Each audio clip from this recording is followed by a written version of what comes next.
চারখোলে যেই হোমস্টে ছিলাম সেই হোমস্টেটা কেমন তা ডিটেলসে তোমাদের সাথে শেয়ার করে নিচ্ছি। ঘরে ঢুকেই চোখে পড়বে পাশাপাশি দুটি বেড, যাতে মোট 4 জন শুতে পারবে।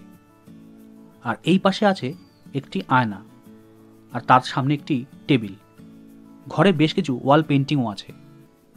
আর ওই দিকে আছে তাওয়াল, আর ঠিক তার সামনেই আছে বাথরুম। তবে ঘরটি খুবই বেসিক অ্যামিনিটিস যুক্ত।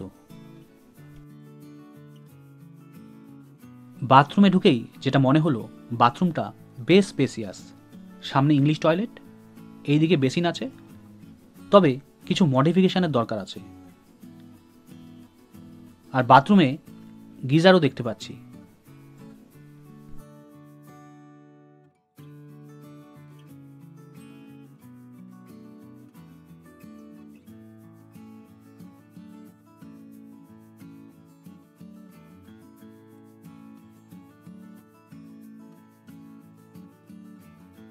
হোমস্টের ঠিক সামনেই আছে চারখোল ভিউ পয়েন্ট।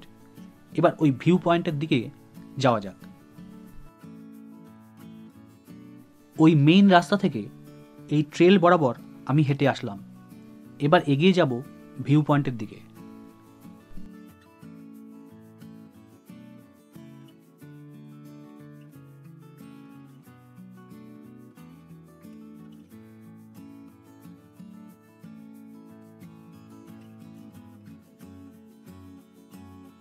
সিঁড়ি দিয়ে উপরে উঠতেই এক চোখ জোড়ানো সৌন্দর্যের সাক্ষী হলাম। যতদূর চোখ যায় শুধু শৈলশিলা, প্রথম পলকেই প্রেম। এই হলো ডিপ হোমস্টে। আকাশ পরিষ্কার থাকলে এই হোমস্টের ঘর থেকেই কাঞ্চনজঙ্ঘার দর্শন মেলে।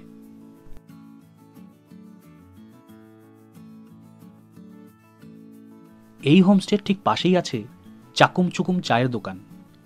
নামটা সত্যি অদ্ভুত। এই হলো হোমস্টের কিচেন এরিয়া। অবেলায় লাঞ্চ সারলাম ভাত, আলু ভাজা, অমলেট, ডাল ও তার সাথে আলু সেদ্ধ দিয়ে। আর উপরি পাওনা ছিল মাটন।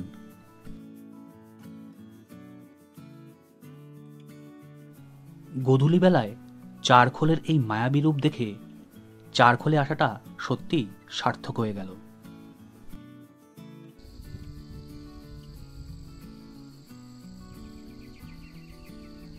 সন্ধ্যা নামতেই ঝিঝি পোকার ডাক শুনতে শুনতে ঘরে ফিরে এলাম। রাতের মেনু ছিল রুটি আর চিকেন কষা।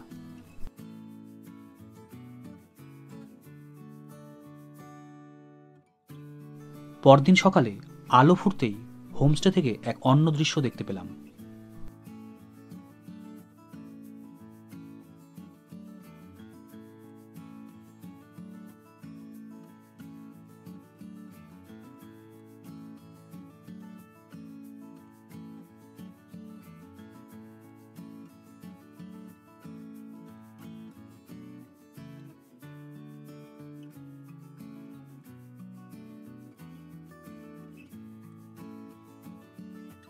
এই সামনে দ্বীপ হোমস্টে, আর ওপরে আছে লোকাল মোনাস্ট্রি। আর এই ভিউ পয়েন্ট থেকে সামনের দৃশ্য দেখে মনে পড়ে গেল সেই লাইন, অনেকদিন থেকেই আমার পাহাড় কেনার শখ।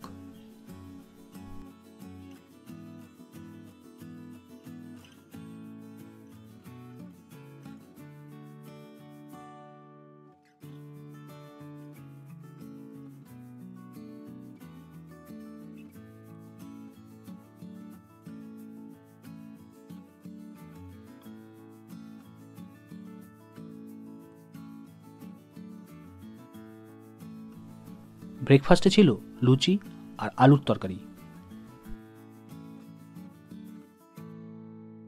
ভিডিওটি ভালো লাগলে একটা লাইক করে দিও।